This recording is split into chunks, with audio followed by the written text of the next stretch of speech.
Divergência de dados na contagem de moradores de rua em Porto Alegre é desafio para a formulação eficiente de políticas públicas para esse grupo social.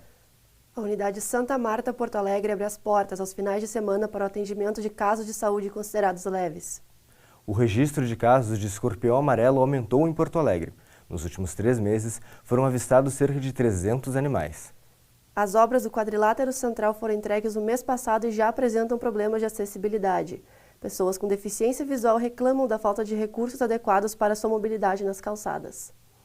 Começa agora o Centro da Notícia. Com as principais informações do centro de Porto Alegre.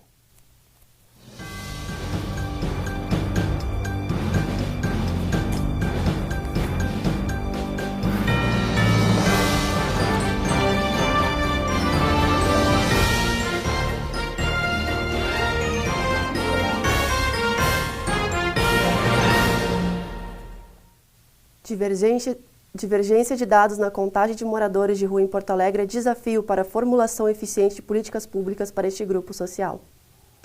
A Secretaria Municipal de Desenvolvimento Social classifica de forma diferente o morador de rua e a pessoa em situação de rua.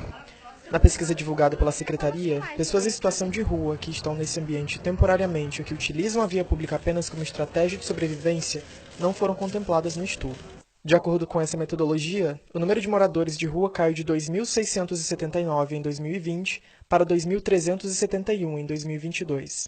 De fato, a presença de moradores de rua, ela é para o cidadão urbano uma percepção de muita intrusão urbana. E, portanto, se eu tiver só 20 moradores de rua no centro de Porto Alegre e eu caminhar e durante um dia encontrar 20 pessoas, a minha sensação é que o centro está tomado de moradores de rua. E isso é o olhar abstrato que as pessoas temos do dia a dia, é a fragmentação da impressão. Renato Farias é doutorando em Educação, Trabalho e Movimentos Sociais na Universidade Federal do Rio Grande do Sul. Trabalhou por 8 anos na Escola Porto Alegre, voltada para pessoas em situação de rua. Ele ressalta os problemas dessa divergência para a formulação de políticas públicas. Para começar pelo número, né? Quando tu está falando em 2.300 pessoas, tu pode planejar o número de abrigagem, o número de alimentação, de propostas de uma determinada forma. Quando tu já passou para 5.788, 5.800 quase pessoas, é outro número, né? É outra realidade. Renato sugere uma solução para a divergência de dados a respeito da quantidade de pessoas em situação de rua em Porto Alegre. Nós necessitamos realmente que a prefeitura promova um censo e não uma pesquisa que não é nem divulgada, que forma ela é feita, qual é a sua metodologia, como são analisados, nada disso. É necessário realmente um censo que determine quem está em situação de rua e quais as características dessa população, quais as necessidades dessa população, algo que seja técnico e que permita realmente que se planeje políticas públicas entre isso. Sem os dados corretos, a formulação de políticas públicas para auxiliar os cidadãos de rua abrange apenas uma parcela de quem precisa. A outra parcela acaba esquecida e sem amparo. Iniciativas populares tentam compensar essas demandas não atendidas pelo poder público.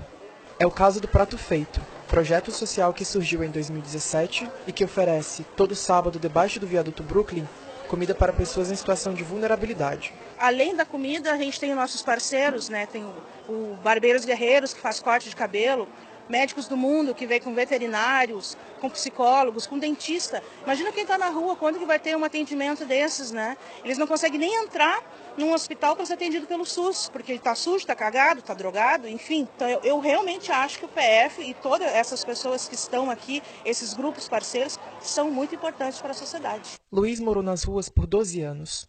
Hoje, está dentro do que se classifica como pessoa em situação de rua. Graças aos esforços da coordenação do Prato Feito, caminha para conseguir um emprego.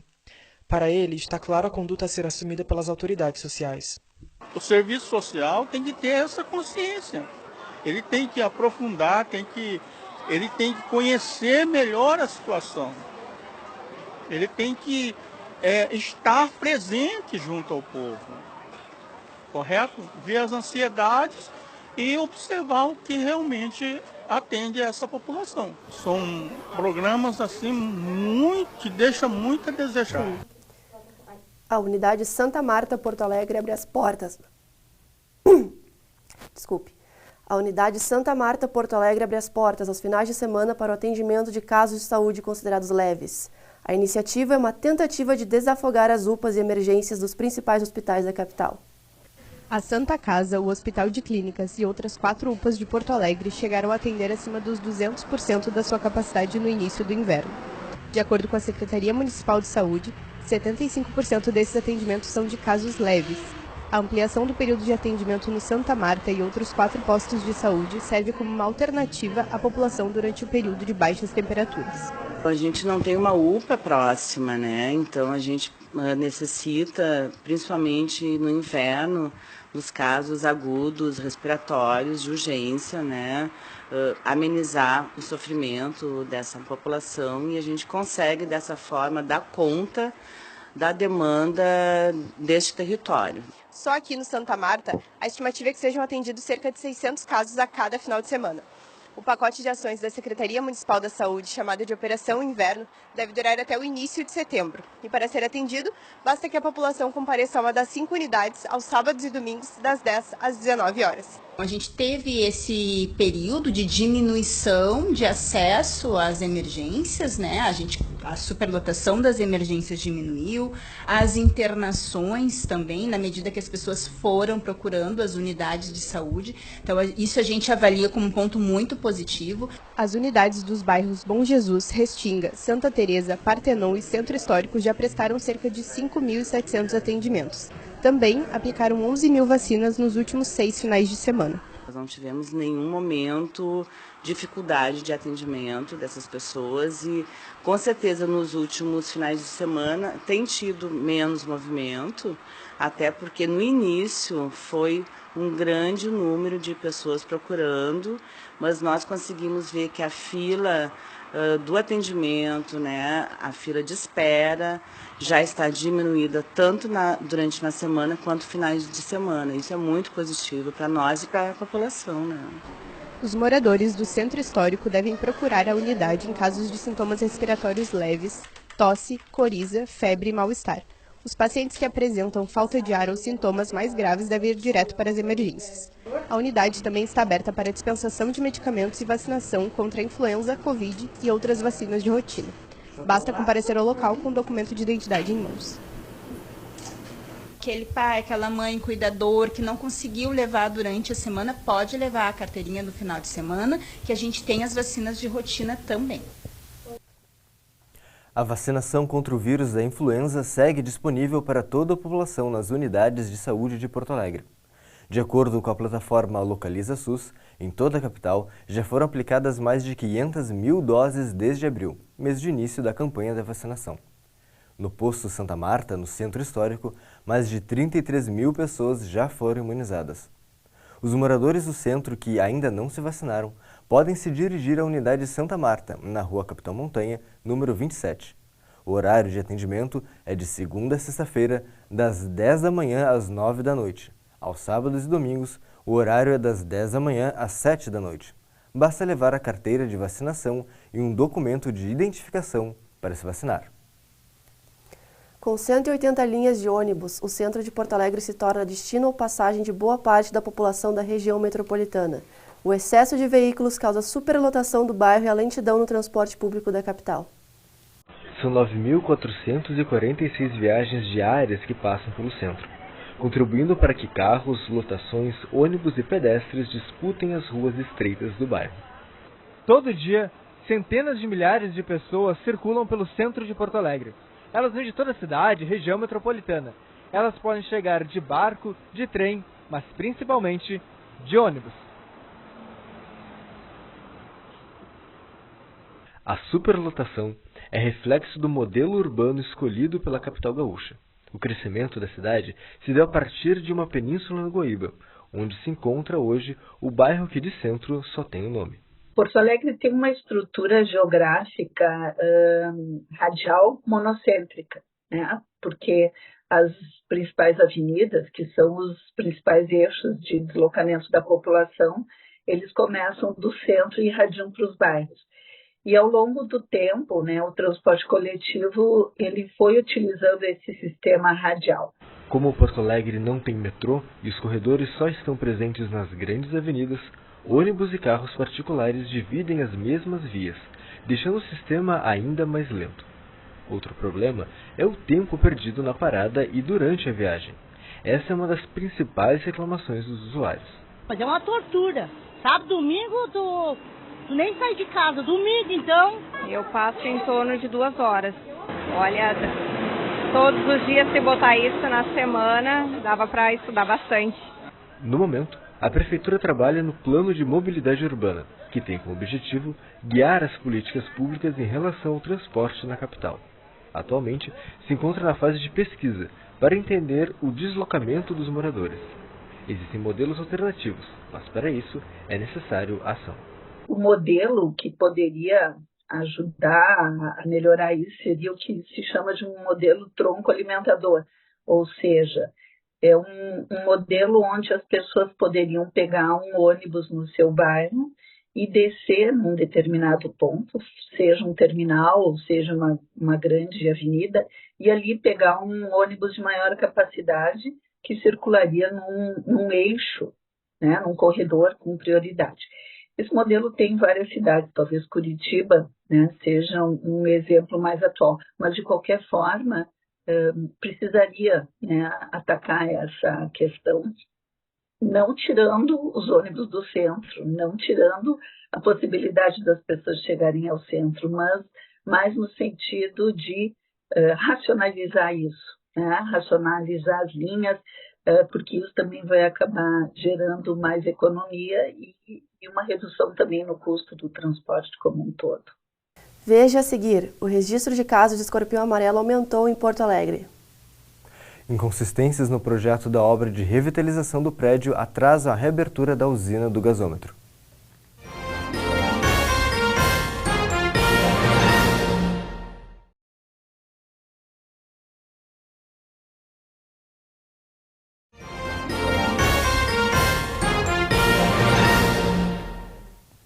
A usina do gasômetro é um dos cartões postais de Porto Alegre, mas, desde 2017, a população não pode mais frequentá-la. Isso acontece por conta de inconsistências no projeto da obra de revitalização do prédio. O Centro Cultural Usina do Gasômetro foi inaugurado em 1991. A partir de então, se tornou um dos principais pontos culturais da capital.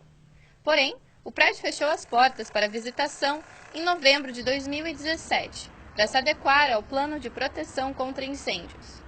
A obra também surgiu da necessidade de restaurar a construção, que existe desde 1928 e estava com problemas estruturais. Roberto faz parte do grupo Usina das Artes e teve que sair do prédio quando a obra começou. As memórias que eu tenho do trabalho ali na usina são muito gratificantes, tá? O meu grupo é o Depósito de Teatro, nós produzimos muitos espetáculos ali dentro, trabalhamos com formação de atores e então tivemos muitos cursos de formação na nossa salinha lá da usina do gasômetro, a sala 402. A obra do prédio iniciou com uma previsão de 11 milhões e 400 mil reais investidos. Agora ultrapassa os 19 milhões de reais. 71% além do previsto no orçamento. O consórcio RAC Brasil, responsável pelo projeto, alega ter tido custos a mais com material e imprevistos com a construção quase centenária. Tentamos contato diversas vezes com a empresa, mas não obtivemos retorno. A prefeitura diz que os erros iniciais do projeto obrigaram a fazer aditivos nas novas licitações, o que atrasou a execução da obra. Em 2020, um grupo de servidores do município avisou a prefeitura sobre problemas relacionados à laje do teatro interno e ao projeto elétrico. Previam uma estimativa de que a obra ficaria justamente até 71% mais cara, o que de fato ocorreu. Isso é uma questão que inclusive é alvo de uma sindicância na prefeitura, de 2 sindicâncias na verdade, porque foram muitas as inconsistências do projeto e que acabaram atrasando. Então, como isso é uma sindicância, isso corre em sigilo, eu deixo para a Procuradoria responder mais sobre isso, mas certamente houveram problemas e dificuldades e inconsistências do projeto, fizeram que a gente tenha que fazer muitos aditivos. A Procuradoria-Geral do município afirma que não há qualquer processo de sindicância e os servidores que sabiam das irregularidades no projeto preferiram não responder à nossa reportagem. E eu não queria mais assim essa morosidade, sabe? Eu gostaria de uma resposta assim que dissesse, ó, daqui a 3 meses a usina do gasômetro vai estar aberta, daqui a 2 meses o teatro de câmara vai estar aberto. Eu cansei de enrolação. A licitação para o início das obras demorou a sair. Foi somente em 2020, 3 anos após o fechamento da usina, que as obras iniciaram, com um prazo de entrega para abril de 2021. Mas em 2021, a entrega do gasômetro atrasou, depois que uma das empresas do consórcio demitiu os trabalhadores da obra por conta de um erro no projeto. O secretário de Obras e Infraestrutura da capital afirma que o restauro do prédio está em processo de finalização. A expectativa é que ela já esteja pronta, funcional, a partir de dezembro, até o final desse ano, já esteja funcional para o uso da população. Para os frequentadores, só resta aguardar o desenrolar dessa longa história. Com a passagem desse tempo, me dá muito medo da usina do gasômetro ficar assim por 10, 20 anos fechada. 6 anos, eu nem tinha me dado conta de que tinha passado tanto tempo já. Mas é isso. Tragam a nossa usina de volta o mais rápido possível. O edifício Galeria 15 de Novembro, popularmente conhecido como Esqueletão, será demolido em 2 etapas, conforme informou o prefeito Sebastião Melo. Parte da demolição será de forma convencional e, após uma implosão parcial, será realizada no prédio. O prédio de 19 andares está inacabado desde a década de 50 e já passou por alguns incêndios. Segundo o laudo elaborado pela Universidade Federal do Rio Grande do Sul, 61% da estrutura de concreto armado do Esqueletão já atingiu o tempo de vida útil do projeto. Devido aos riscos, os moradores do local foram evacuados em 2021. O prefeito informa que a licitação para a demolição do prédio será emergencial e deve ser publicada ainda em agosto deste ano. O registro de casos de escorpião amarelo aumentou em Porto Alegre. Nos últimos 3 meses, foram avistados cerca de 300 animais. O Centro Histórico é o bairro com a maior concentração. O escorpião amarelo tem preocupado as autoridades sanitárias do Rio Grande do Sul por sua rápida proliferação e picada venenosa, a mais letal da América Latina. Este ano, o número de escorpiões da espécie Titius serrilatus em Porto Alegre aumentou. Foram cerca de 300 animais avistados nos últimos 3 meses, dado consideravelmente alto comparado a 2022, quando os números não passavam de 140. O local onde se concentra a maior quantidade dos aracnídeos não mudou. O bairro Centro Histórico continua sendo o principal alvo da infestação. Nos últimos 2 meses, a Prefeitura de Porto Alegre capturou cerca de 43 escorpiões amarelos vivos no bairro Centro Histórico. Estamos aqui, em frente ao Laboratório de Aracnologia da PUC-RS, onde conversaremos com profissionais da área sobre comportamentos da espécie, o que fazer caso avistá-la e como evitar visitas indesejadas da espécie nas residências. A bióloga Kimberly Marta, especialista em aracnídeos, nos explica um pouco mais sobre este animal tão peculiar. Se alguém avistar esse escorpião amarelo, ele é diminuto, né? Tem cerca de 7 centímetros. Ele não é uma espécie agressiva, entretanto, se tu for passar o veneno, né, ele pode se tornar assim agressivo, e os acidentes normalmente acontecem quando tu vai calçar um sapato, um casaco, então sempre é importante tu bater, né, as botas, os tênis antes de calçar. Mesmo sendo considerada uma infestação, a população do bairro Centro Histórico parece não ter contato direto com a espécie, por conta dos hábitos noturnos do animal. José Antônio, gari que atende a Praça Dom Feliciano há 30 anos, afirma nunca ter avistado um escorpião amarelo na região do Centro Histórico. Olha, acho que não. Tinha muita infestação de rato, como eu te falei, né? Mas era rato. Rato, mas com escorpião, nunca vi aqui no centro. E tem o preto, tem o amarelo, tem aquele meio verdezinho. Aí eu já não sei o que eu faço, né? Eu queria saber. O que tem que se fazer? Eu tenho que tomar uma vacina, alguma coisa assim. Otávio Belloni, comerciante da região, não mostra preocupação com a infestação. Não tenho preocupação, assim. Acho que há um monitoramento, mas preocupado não estou. E nós temos a sorte de ter a Santa Casa aqui na frente, que é aí procurar atendimento médico imediato. né, para aplicar o soro, que tem o soro, um antídoto, né, e cuidar para não pegar ele na mão, né. Kimberly Marta nos esclarece o que fazer se for picado por um escorpião amarelo. Eu gosto de falar o que não fazer. Não fazer torniquete, né? Não amarrar assim o lugar da picada, não sugar, não passar pasta de dente, nada que seja questão caseira. Tu vai lavar o local apenas com sabão e água. Se tu encontrar o animal, tu tira uma foto ou recolhe ali um potinho com álcool para levar então para o hospital. E o único hospital então que tem o soro antiescorpiônico é no Hospital Pronto-Socorro aqui em Porto Alegre. Então, ir diretamente ao pronto-socorro. Quais os sintomas de uma picada de escorpião amarelo? Vai depender muito então do organismo em questão, né? Idosos e crianças pode levar a óbito, né, dependendo da quantidade de veneno inoculado.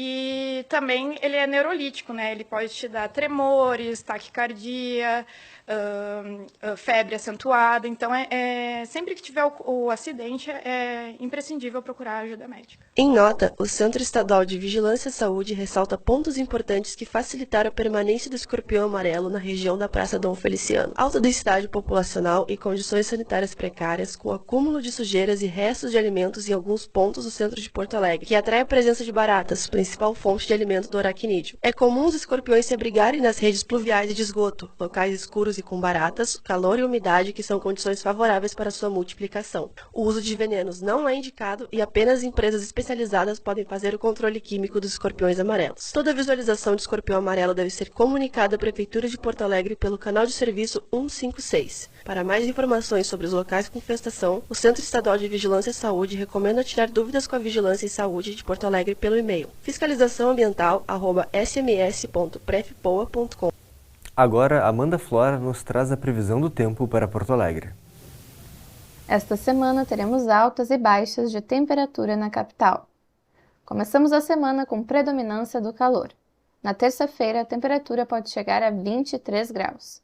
Já na quarta e na quinta, a máxima é próxima aos 30 graus. Porém, na madrugada de quinta para sexta, o frio volta a aparecer por causa da chuva. A sexta promete ser um dia de muito vento. Não há alerta de temporal ou ciclone. E para aqueles que têm planos para esse final de semana, teremos o sábado e o domingo de sol, com máxima de 18 graus. O fechamento de uma loja no centro da capital trará impactos para outro comércio e também uma exposição cultural que há anos está disponível para os porto-alegrenses. O destino do Memorial da Livraria do Globo ainda não foi decidido. A unidade das lojas Renner, localizada aqui na Rua dos Andradas, no prédio histórico onde ficava a antiga Livraria do Globo, fechará as portas na próxima quinta-feira, dia 13 de julho, após mais de 10 anos de funcionamento. Segundo a empresa, os funcionários serão realocados para outras unidades e os clientes ainda poderão comprar produtos da marca nas outras 12 lojas da Renner em Porto Alegre. Acontece que, como os funcionários serão apenas transferidos e os clientes ainda poderão comprar produtos da Renner, o grande impacto não será exatamente aqui na loja da Rua dos Andradas, mas sim um pouco mais acima, mais especificamente no terceiro andar do prédio histórico.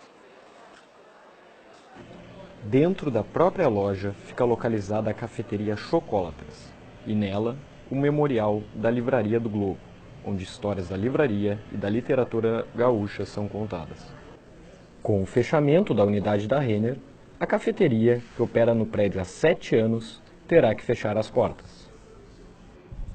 A gente sublocava da Renner, né? Então é um contrato de sublocação e o prédio, a gente sabe, não é de propriedade da Renner, mas a gente tinha bastante confiança, né, nessa parceria.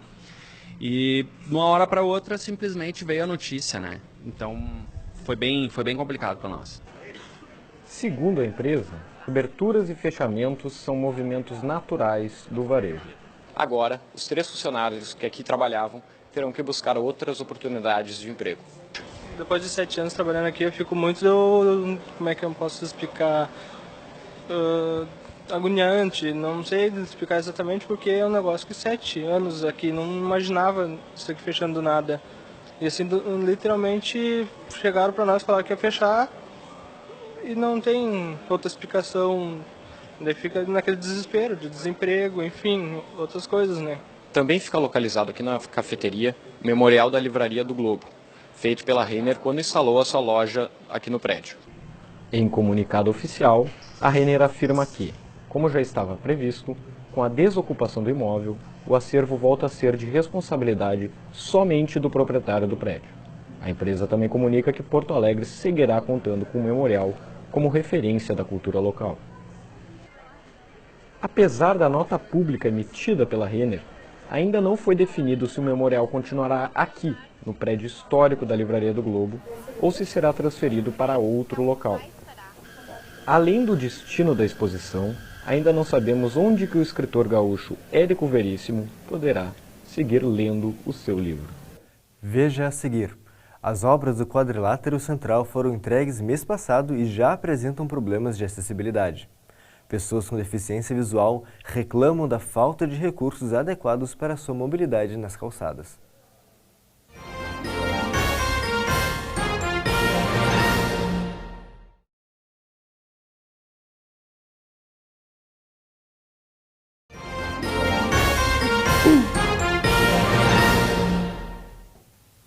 As obras do quadrilátero central foram entregues no mês passado e já apresentam problemas de acessibilidade. Pessoas com deficiência visual reclamam da falta de recursos adequados para sua mobilidade nas calçadas.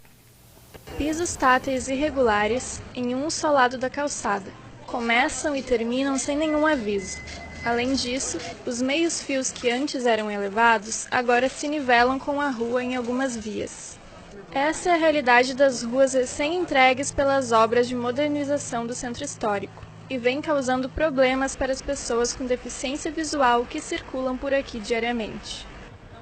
Para a gente que não enxerga, não sente, né? Quando a gente tem um meio-fio elevado, saliente, tu sobe, tu desce, aí tu vai caminhando reto e quando vê tu já está na rua.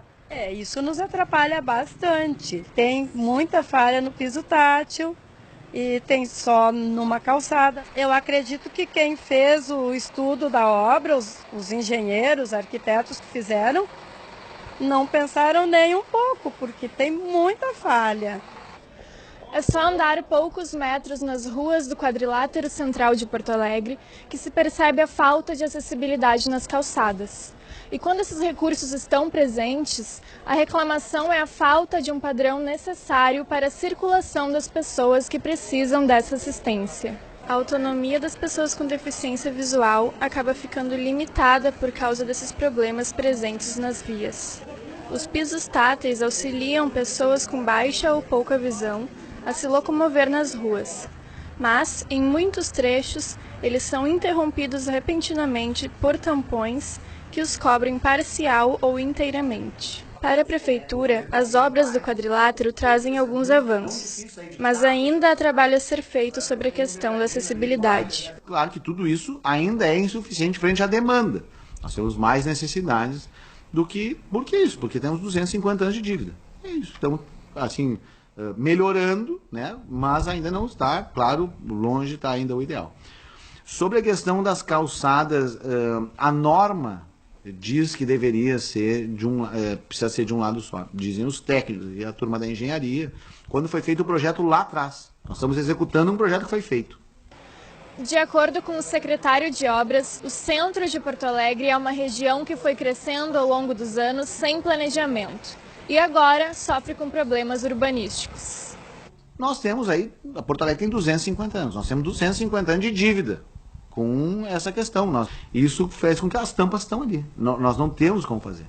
Então, isso foi feito, quando é grande espaço é alerta, e nós estamos fazendo um paliativo que é recortar em volta da tampa para poder botar o podotátil, onde foi possível. Mas, de fato, se nós formos olhar como é num local onde tu coloca inicialmente, tu planeja toda a execução, aquelas tampas nem deveriam estar no meio da calçada da forma como estão. Para o presidente da Associação de Cegos do Rio Grande do Sul, mesmo que um dos objetivos das obras seja a inclusão, as entregas recentes ainda mantêm problemas antigos. Mas eu entendo que a cidade precisa se modernizar, a cidade precisa, o centro precisa ser revitalizado de alguma forma.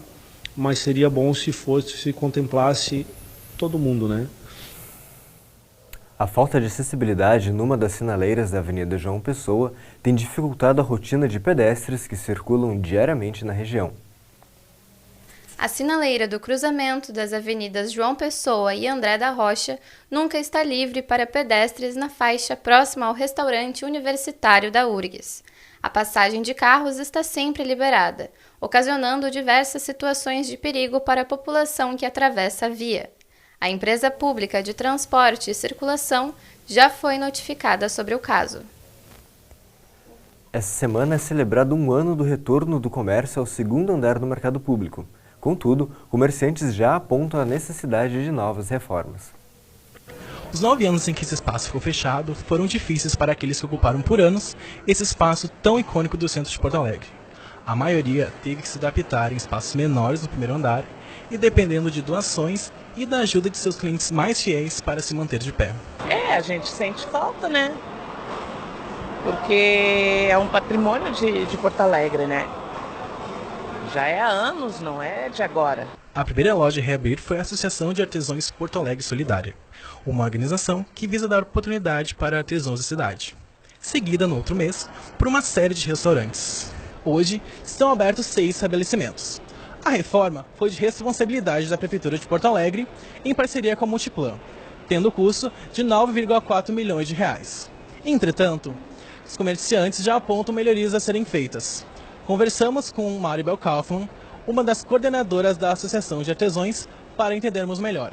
Na verdade, eu acho que como um todo falta a gestão pública de Porto Alegre entender que aqui é um patrimônio histórico e cultural da cidade. Né? A gente está há um ano aqui, a gente fez a reforma, se olhar já tem marcas no teto dessas infiltrações, a gente olha a lateral aqui, tem uma série de reparos para serem feitos, né?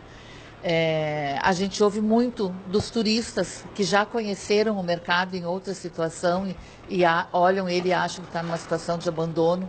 A Prefeitura de Porto Alegre ampliou os dias de funcionamento do mercado, agora também abrindo aos domingos, com o intuito de aumentar o número de visitantes e de se tornar uma opção de passeio para os fins de semana no centro da cidade. Fizemos um balanço do último domingo e todo mundo gostou. Vamos fazer alguns ajustes, melhorar a segurança, a vigilância, a limpeza, melhorar o atendimento nos restaurantes, que a turma não estava muito preparada para um grande movimento, então vão ter um incremento de pessoal para ajudar.